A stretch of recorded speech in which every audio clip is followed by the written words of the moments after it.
నాన్న బాధపడడంలో ఉపయోగమేం లేదు. బావ స్థానంలో ఇంకెవరున్నా సరే అలాగే చేసుండేవారు.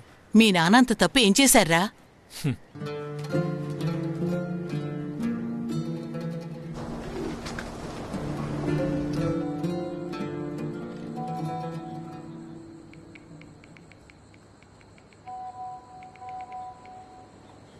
ఎవరితో అయినా మనం చాట్ చేసేటప్పుడు మనం చెప్పే విషయాలను వాళ్ళు అర్థం చేసుకోగలరా?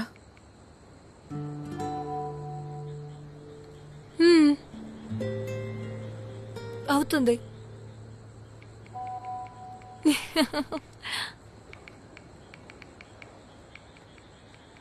కాస్త సైలెంట్లో వేస్తావా? కూతురు నిద్రలేస్తుంది.